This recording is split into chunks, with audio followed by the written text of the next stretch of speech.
बुरा नहीं मानते। वो कहते हैं कि इसके बिना ही हमें ईश्वर जो है, परमात्मा जो है वो मिलते हैं।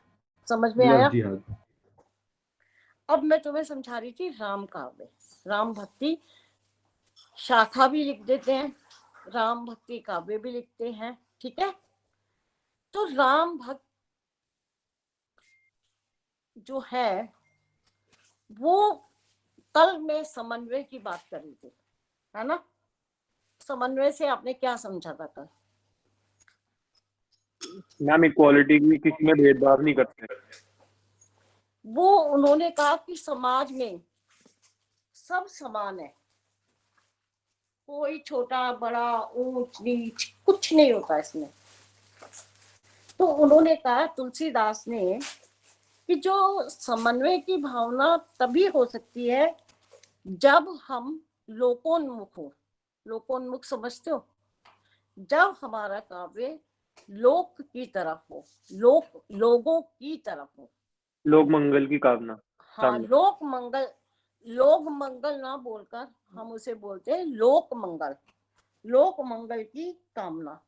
अच्छा, जब हम लोक मंगल की कामना करेंगे तो आपको एक बात पता है, ये संसार, लोगों की बात करोगे, लोग कितने सारे हैं, कितनी आबादी है हमारे यहाँ, है ना। तो लोगों की बात करेंगे जब हम, तो यहाँ पर कितनी जाति धर्म भाषा इन सबको मानने वाले लोग रहते हैं, है ना। तो उन सबको एक मानकर हम चलेंगे आगे, लोक मंगल की कामना करेंगे, पूरे संसार की भावना करेंगे, ये नहीं एक की कामना करेंगे। हमारे यहाँ भारतीय संस्कृति में कहा गया वसुधैव कुटुंबकम, पूरी जो वसुधा है वो हमारा परिवार है ना। वसुधैव कुटुंबकम, पूरी वसुधा, पूरी धरती ही हमारा परिवार है। ये होता है लोक मंगल। तो लोक मंगल की जो हम कामना करते हैं तो उसमें हम पूरे संसार की बातें करते हैं, किसी को भी हम ऐसे नहीं छोड़ते, पूरे संसार को हम ये कहते हैं कि ये हमारा है। जब पूरा संसार हमारा है तो उसके जो सुख दुख हैं वो सब भी हमारे हैं, उनकी भाषा भी हमारी है, उनका धर्म भी हमारा है, उनके सारे दुख सुख जो है वो हमारे हैं। अब राम ने, आप एक बात बताओ, जाति का भेदभाव किया? निषाद के गले मिलते हैं ना वो, धर्म का भेदभाव किया? नहीं किया। उन्होंने सबको एक, राम राज्य की स्थापना कैसे हुई?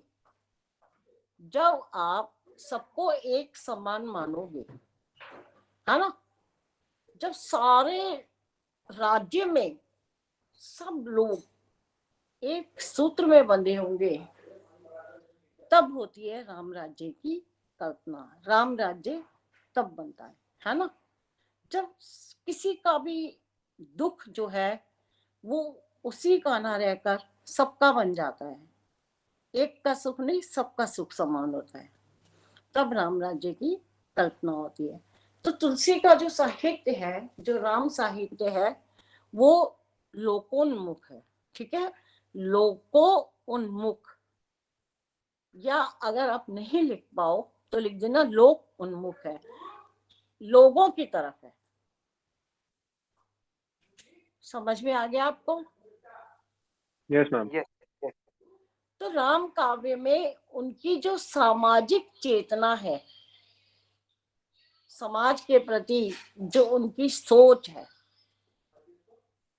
समाज के प्रति जो उनकी विचारधारा है, उनकी जो चेतना है वो बहुत ऊंची है, बहुत उदात्त भरी है, महान है।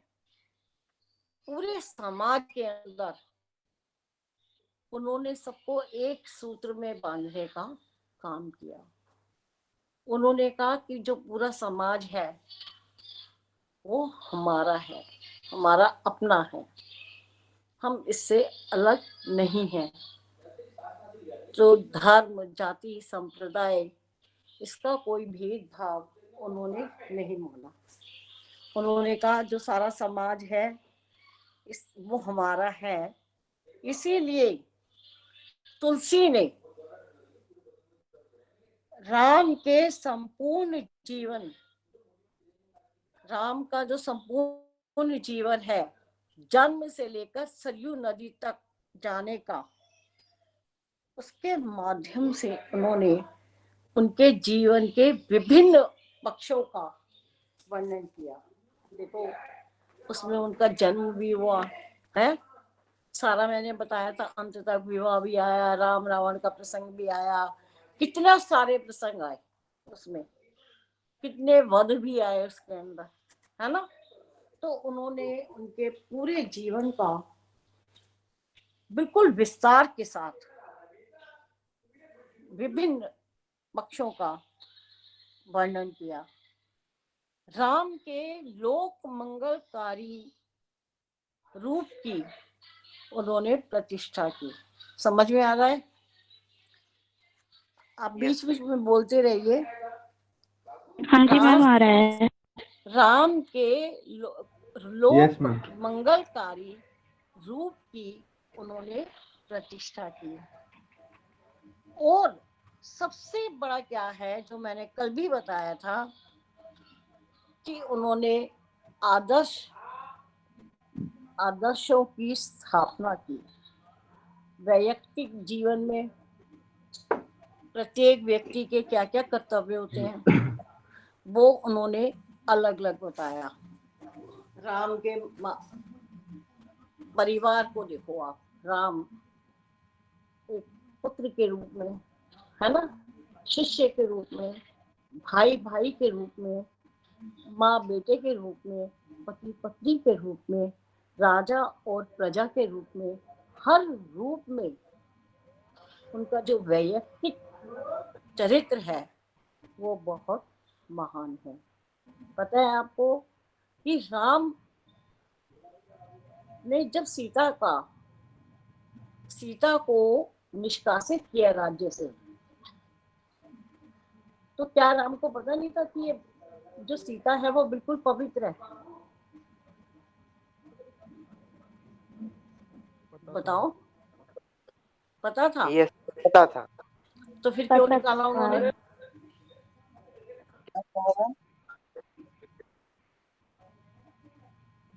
क्या चीज?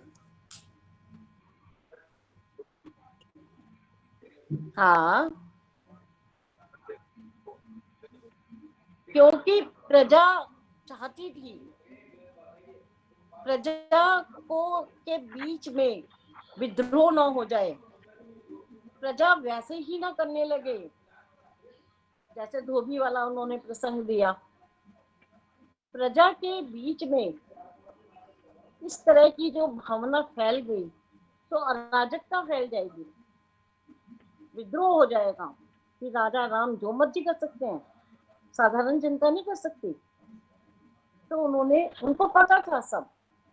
उन्होंने अग्नि परीक्षा भी ले ली थी सीता की, उसके बाद भी उन्हें सीता को निष्कासित करना पड़ा। तो राम ने एक राजा के दायित्व को बहुत सही तरीके से निभाया। उन्होंने कहा नहीं, जो राजा है, जैसा राजा का चरित्र होता है वैसे ही प्रजा का चरित्र होता है ना। जो प्रजा है वो अपने राजा का अनुसरण करती है, जैसा राजा होता है प्रजा वैसा ही बनना चाहती है। अगर राजा मूर्ख है तो उस राज्य की जनता भी सारी मूर्ख होगी। राजा आलसी है, भोगी है, विलासी है, तो जनता भी भोगी विलासी होगी, आलसी होगी। राजा अगर कर्मठ है, अपने कर्तव्यों को अच्छी तरह से जानता है, तो प्रजा भी अपने कर्तव्य पूर्ण करेगी, है ना। तो राम के राज्य में, राम राज्य की स्थापना का अर्थ है कि सब ने अपने अपने कर्तव्यों को, अपने अपने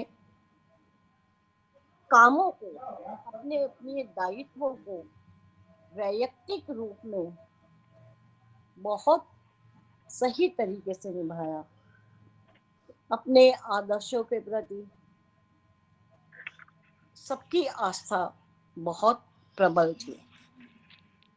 और बात है कि अभिव्यक्ति के रूप में, अभिव्यक्ति जब भी हम किसी भी काव्य की या किसी भी उसकी बात करेंगे तो उसमें हमें भाव पक्ष और कला पक्ष, भाव पक्ष में तो हमने ये सारा अभी तक पढ़ा, हाँ, कला पक्ष में होता है भाषा, शैली, ये सब हमें बतानी होती है। तुलसी ने मानस को अवधी भाषा में लिखा। कौन सी भाषा में लिखा? अवधी भाषा में। समझ में आया? Yes ma'am. Yes ma'am. कौन सी भाषा में लिखा? अवधि। अवधी भाषा में। अवधी भाषा में। और सूरदास ने ब्रज भाषा में। तो तुलसी ने अवधी भाषा में रामचरितमानस की रचना की। अवधी भाषा का जो उन्होंने रूप लिया वो बहुत सही ढंग से लयबद्ध, चाहे वो दोहे हो, चौपाई हो, पद हो, उन सबका बहुत सही ढंग से वर्णन किया। जो इनकी काव्य की अभिव्यक्ति है उसमें इनका बहुत समान, बहुत उदात्त अधिकार है। अपने इनके समय में जितनी भी प्रचलित काव्य शैलियाँ थी उनका इन्होंने सफल प्रयोग कर लिया। प्रबंध काव्य लिखा, महाकाव्य लिखा, मुक्तक काव्य लिखा। जितनी भी अवधी भाषा में जितनी भी शैलियाँ थी उन सबका इन्होंने वर्णन किया।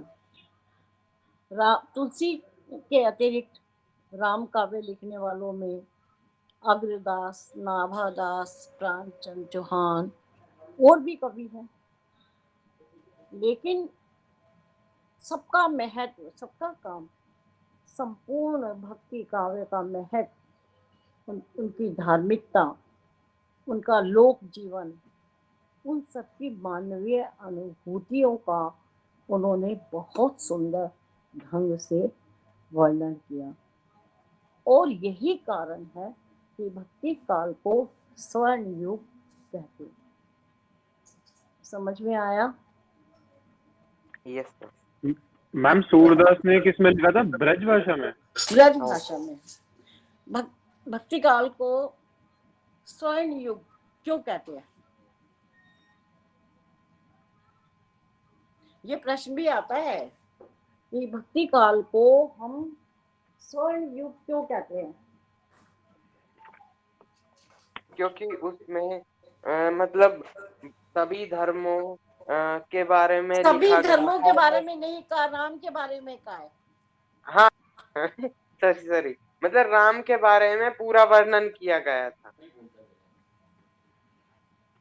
स्वर्ण युग इसलिए कहते हैं कि राम के माध्यम से जीवन के, लाइफ के, जीवन के संपूर्ण पक्षों का वर्णन किया गया। समझ में आया? राम के माध्यम से हमारे जीवन के जितने भी पहलू हैं, मैंने बताया, पूरा कर्तव्य भावना उनकी, लोक मंगल, लोकोन्मुख रूप, लोक मंगल की कामना की, उन्होंने जीवन के जितने भी पक्ष हैं उन सबका वर्णन किया। हम हमारे जीवन में कितने पक्ष होते हैं? देखो, पारिवारिक, वो सारा इनके परिवार का है, इसमें तुलसी ने किया है, राम के माध्यम से किया है। Yes ma'am. बस एक आप ही बोलने वाले हो, बाकी सब भाग गए हैं क्या? Yes ma'am. Yes ma'am. हाँ, अब आवाज, सुबह का टाइम ऐसे सोते हुए बैठे हो आप यहाँ पर। स्वर्ण युग क्यों कहते हैं? मेरा गला दर्द हो जाता है आपको बोलते बोलते। स्वर्ण युग इसलिए कहते हैं,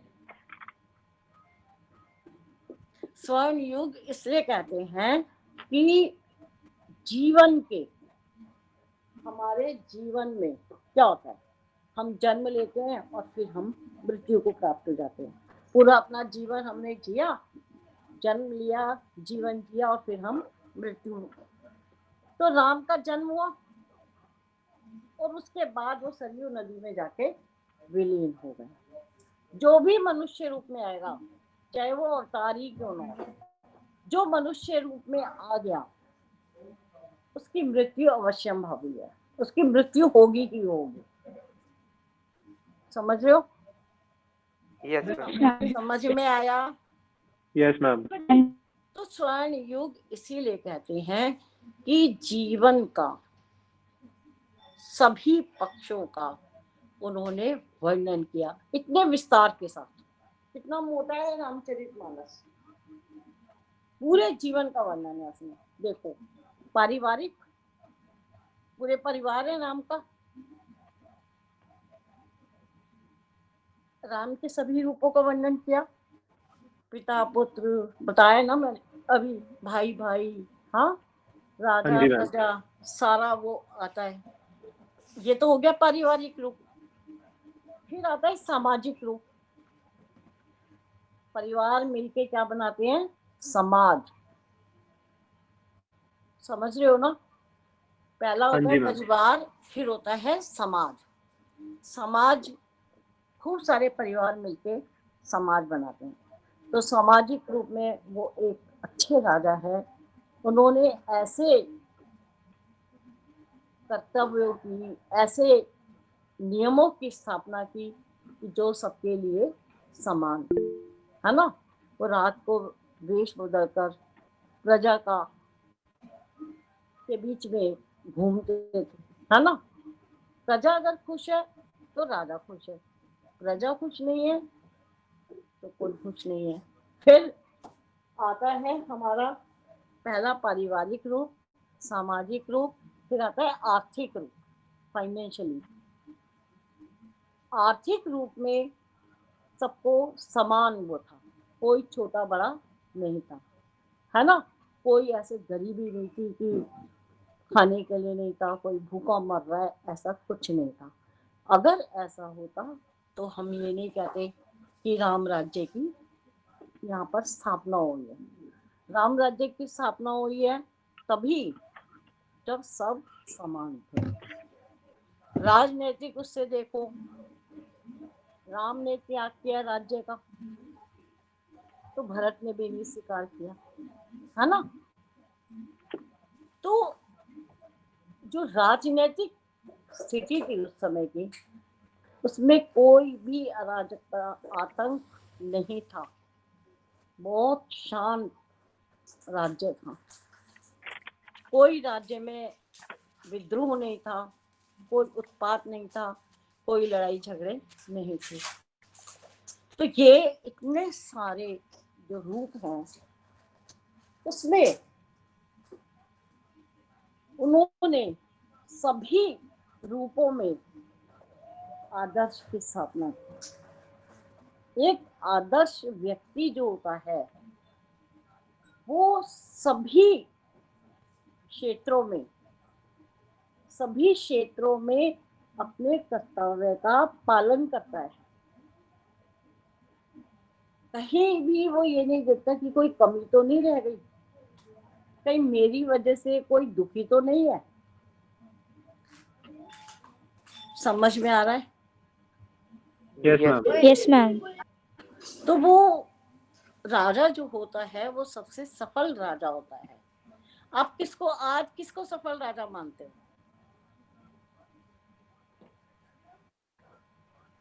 राहुल? Donald Trump. गोपाल को।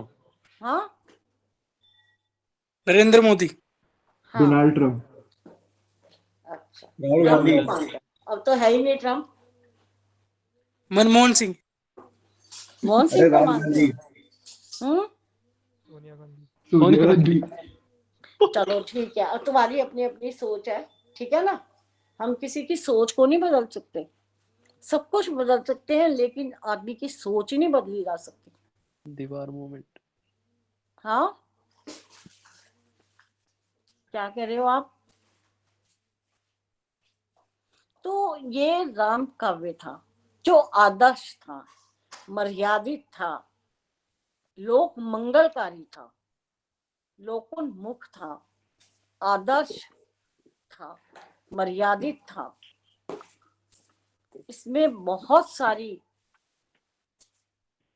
जो भावनाएं थी, जीवन के पक्ष थे, वो सब उदात्त थे, महान थे। आप कहीं पर भी कोई कमी नहीं निकाल सकते राम काव्य में। एक जगह निकालते हैं जब इन्होंने सीता का त्याग क्यों किया, राम ने, जबकि राम को तो मालूम था कि सीता पवित्र है, तो फिर उन्होंने सीता का परित्याग क्यों किया?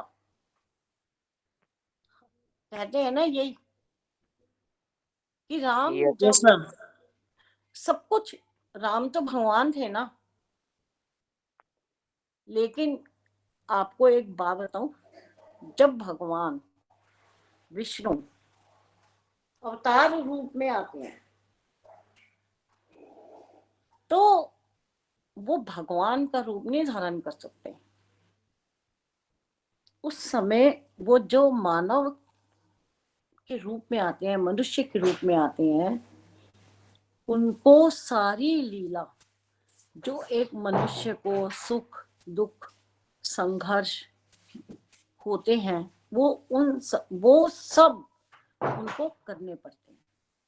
वो ऐसा नहीं होता कि जो मर्जी कर लिया। राम में अवतार रूप में आए हैं तो जो दुख मनुष्य को होगा, जो तकलीफें मनुष्य को होती है, जो सुख मनुष्य को मिलेगा, वही उनको अवतारी रूप में मिलेगा। Yes ma'am.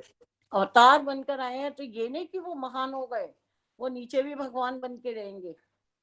वो नीचे भगवान बन के नहीं रह सकते, उनको मनुष्य रूप में ही रहना पड़ेगा।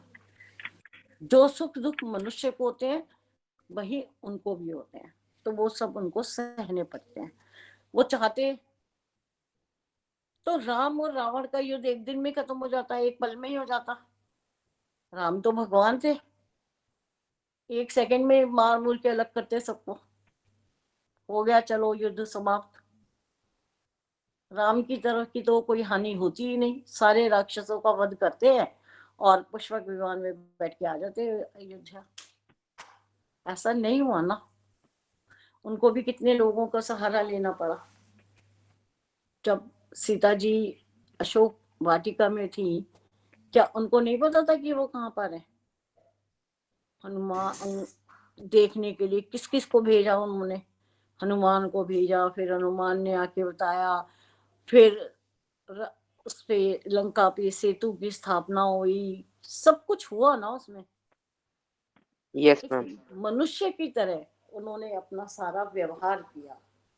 जो अवतार होते हैं उनका सारा जो व्यवहार होता है वो एक मनुष्य की तरह होता है, बिल्कुल एक मनुष्य की तरह वो रहते हैं।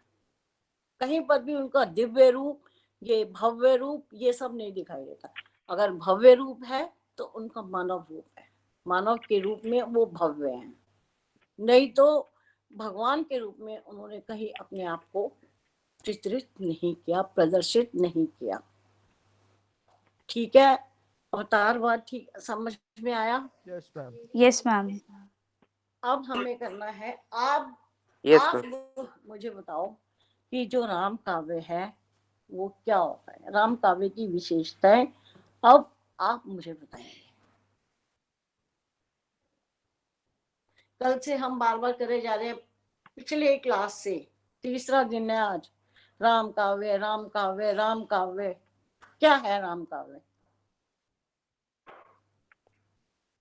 मैम मैं बताऊं? एक एक करके सब विशेषता बताएंगे। मैम राम काव्य की सबसे पहली विशेषता तो ये है कि ये राम जी के बारे में, तो इसमें उनके पूरे जीवन के बारे में 8 यान की पूजा की है तुलसीदास जी ने रामचरितमानस में। हाँ, रामचरितमानस में सबसे पहले लिखोगे राम के बारे में, राम के जीवन के सभी पक्षों के बारे में बताया गया है। और आगे चलिए,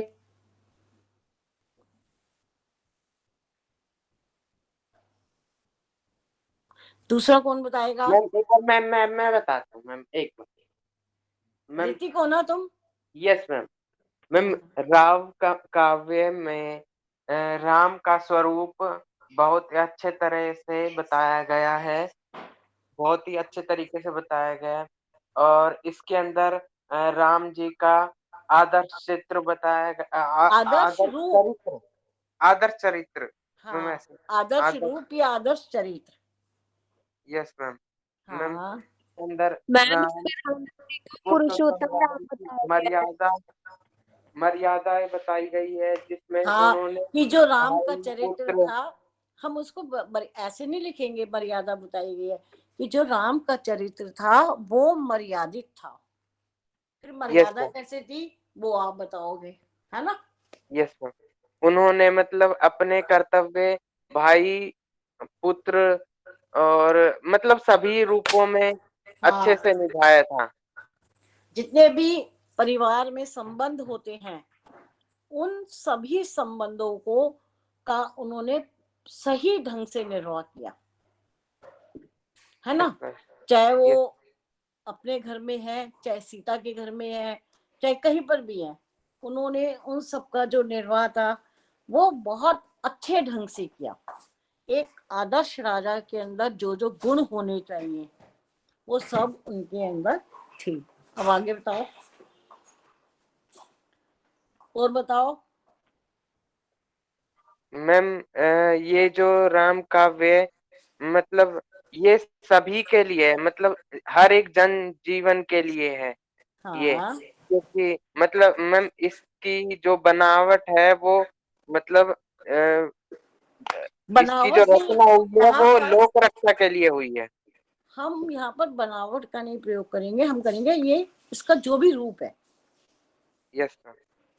और बताओ। मैम फिर हम इसके बाद हम अवतारवाद के बारे में बता सकते हैं कि हाँ, इसमें जब भगवान धरती पे जन्म लेते हैं धर्म की स्थापना के लिए, हाँ, और तो अधर्म फिर के वो विनाश के लिए। अधर्म के विनाश के लिए। हम्म, फिर हम बता सकते हैं कि समन्वय भावना थी, कि सबको एक समान मानकर। समन्वय, समानता लिख देना, नहीं तो अगर आप समन्वय वहां पर भूल जाओ ना तो समानता लिख देना। ठीक है मैम। जी फिर मैम वैसे समन्वय समन्वय भावना शब्द की नहीं वजह आना से लोक चाहिए। मंगल की कामना की है। हाँ, आप तो बहुत अच्छे से समझ गए हो। सामाजिक चेतना बहुत इसमें ऊंची मतलब महान के दर्जे पे दी गई है, समाज को एक सूत्र में बांधने का काम किया, हाँ, क्योंकि समाज सबका होता है, हमारा ही है, तो इसलिए उसमें उनको बांधा। समाज के रूप में उन्होंने क्या किया, जो सामाजिक रूप था उनका वो बहुत अच्छा था, सामाजिक रूप अच्छा था, तभी तो उन्होंने एक आदर्श राजा की स्थापना करते हुए समाज में न छोटे का न शूद्र है, न कोई नीच है, ना कोई निम्न वर्ग है, ना कोई मध्य वर्ग, सब एक समान है। Yes ma'am. और ऐसा कैसे किया उन्होंने? अपने ऊपर जताकर कि शबरी के झूठे बेर खाए। एक राजा किसी के झूठे बेर खाएगा? No ma'am. है ना? उन्होंने क्या किया, शबरी जो बेर अच्छे नहीं थे वो फेंकती जा रही थी, है ना? क्योंकि भक्ति में वो इतनी विवल हो गई थी, इतनी प्रेम मग्न हो गई थी, उसको पता ही नहीं कि वो झूठे बेर दे रही है, और जो ऐसा क्यों कर रही थी वो शबरी। मैम जो बेर खट्टे थे, अच्छे नहीं थे, उनको वो पीछे डालती जा रही थी, और जो बेर मीठे थे, चख कर उसने देखा ये बेर अच्छा है, स्वादिष्ट है, वो राम को खिला रहे थे। उसको पता ही नहीं था, वो इतनी भक्ति में विवल हो गई थी, उसको पता ही नहीं था कि ये मुझे खिलानी है कि नहीं खिलानी। और लक्ष्मण ने क्या किया, उसने बेर खाई नहीं। राम ने देखो किया ना ये, यस फिर यस शिला यस बनी हुई अहिल्या का उद्धार किया, निषाद के साथ जब गंगा पार की तो वहां पर उन्होंने उसको गले भी लगाया, उससे प्रेम भाव से मिले, तो कहीं पे भी उन्होंने ऊंच नीच का वर्णन नहीं किया। जो सामाजिक चेतना उस समय होती थी ना, वो बहुत प्रबल थी। सामाजिक जो रूप था वो बहुत उदात्त था, बहुत महान था। आज हमारे समाज में क्या है, कोई छोटा है, कोई बड़ा है, कितनी विषमता है। हमारा आर्थिक वितरण ही सही नहीं है। किसी के पास जरूरत से ज्यादा है, किसी के पास अपनी मूलभूत आवश्यकता पूरी करने के लिए भी पैसे नहीं है ना? ऐसा ही है ना? जी मैम। यस तो मैम। राम ने इन सबका एक आदर्श रूप स्थापित किया। आज भी हम उदाहरण देते हैं तो राम का देते हैं ना। घरों में स्त्रियों का नाम केकई देखा है किसी को? किसी ने अपने घरों में या पूरे भारतवर्ष में किसी ने अपनी लड़की का नाम केकई रखा हो? No ma'am. है ना? तो जो अच्छा रूप है, आदर्श रूप है, जो प्रजा है, वो उसी का अनुसरण करती। लड़कियों में से कोई कुछ नहीं बताता, सुनती ही नहीं होंगी वो। मैम सुन रहे हैं। तो बता क्यों नहीं रहे? मैम।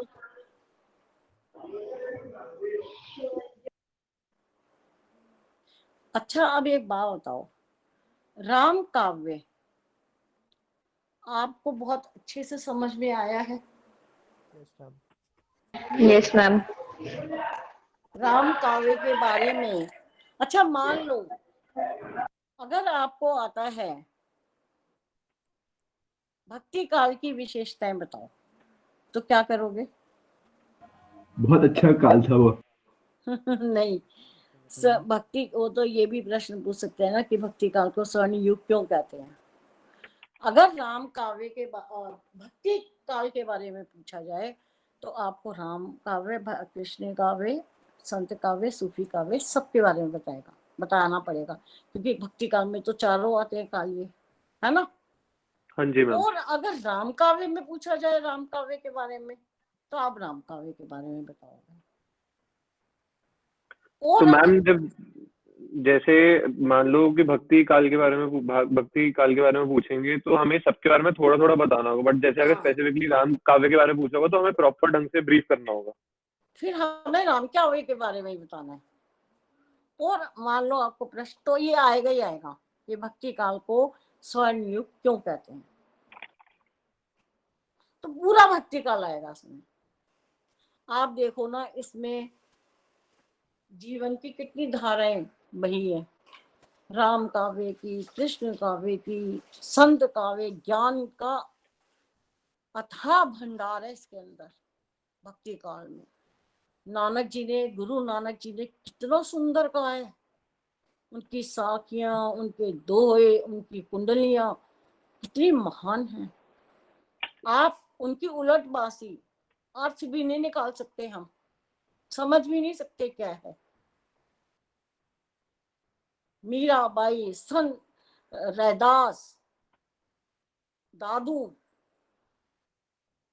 सबने एक से एक उन्होंने लिखा है इसके अंदर। सबने जीवन के बारे में, कबीर ने क्या किया? कबीर ने सबसे ज्यादा जाति पाति का विरोध किया है।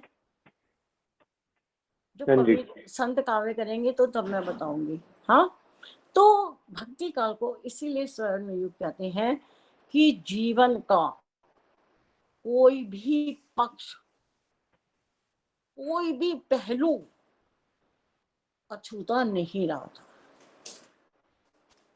जीवन के। मैम हाँ, हम ये भी कह सकते हैं ना कि उन्होंने राम के माध्यम से जीवन के संपूर्ण पहलू या पक्षों का वर्णन किया है, जिसमें आपने हाँ, सारे पहलुओं के नाम बताए थे, पारिवारिक, सामाजिक और आर्थिक। धार्मिक, हाँ जी। सारे पहलू। लेकिन जो क्या नाम, ये संत काव्य है, इन्होंने तो गजब की बातें की हैं, जब मैं तुम्हें बताऊंगी। इन्होंने भी की है, वो भी राम से कोई कम नहीं है। कृष्ण की कोई वो लीला कम नहीं है। वो उन बुरा लीलाओं, काल था। हाँ, ये सब मध्य भक्ति काल में ही तो आते हैं सारी बातें।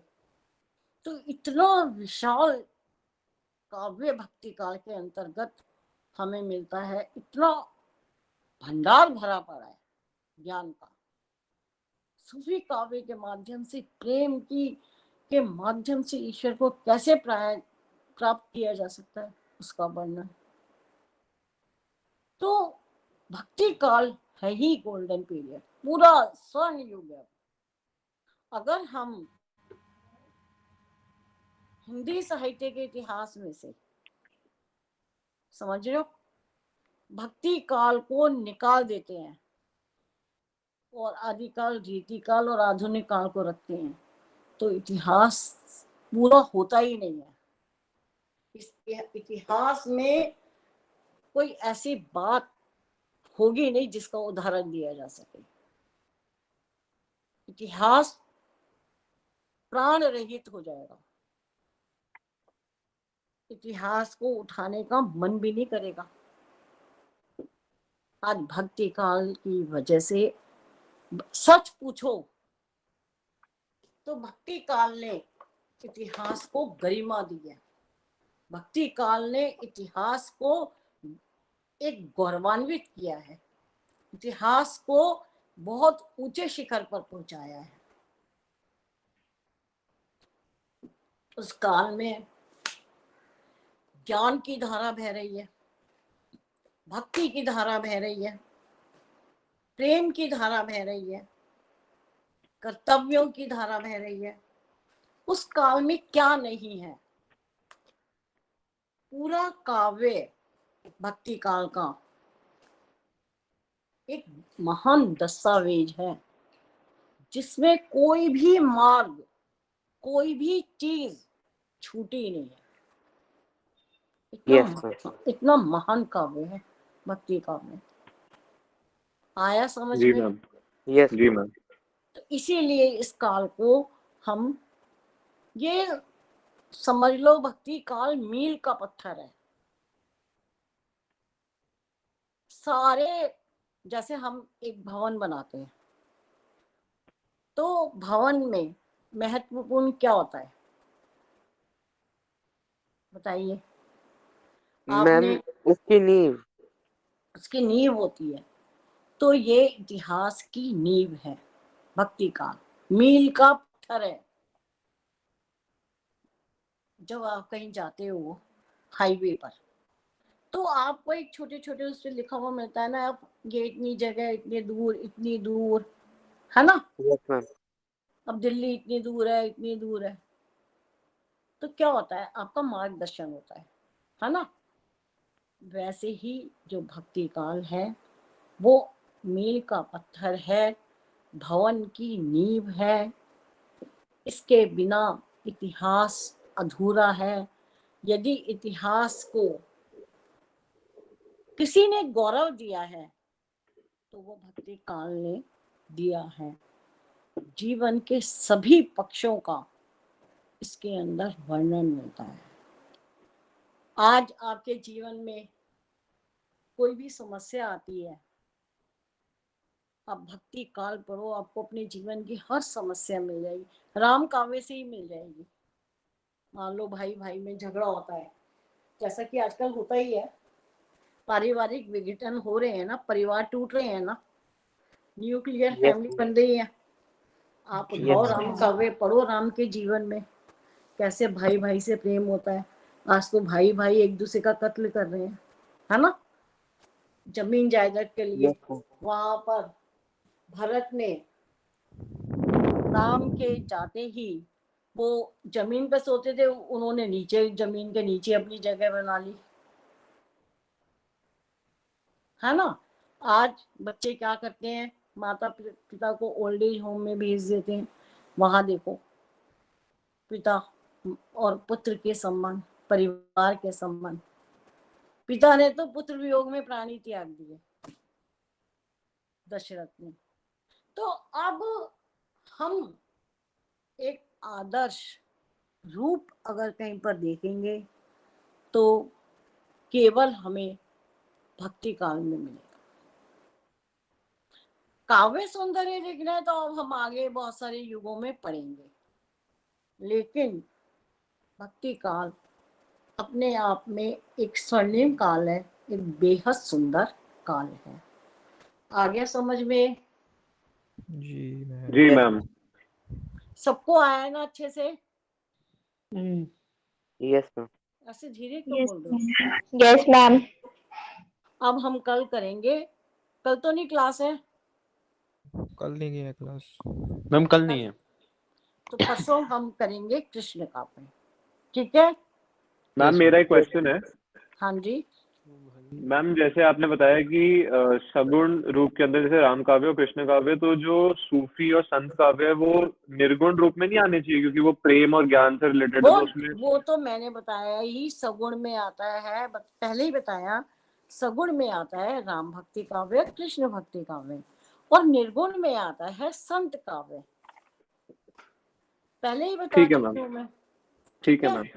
ये ज्ञान निर्गुण जो है वो ज्ञान मार्ग है, और जो सूफी है वो प्रेम मार्ग है, ठीक है? वो निर्गुण हाँ में जी। आते हैं, ये सगुण में आते हैं। कुछ और पूछना है तो पूछिए। नहीं मैम, थैंक यू। चलो ठीक है, परसों हम करेंगे कृष्ण काव्य। समझ में आया? जय श्री हाँ राम। जी मैम। ठीक है, बाय मैम। बाय। बहुत बहुत धन्यवाद मैम। जय श्री राम।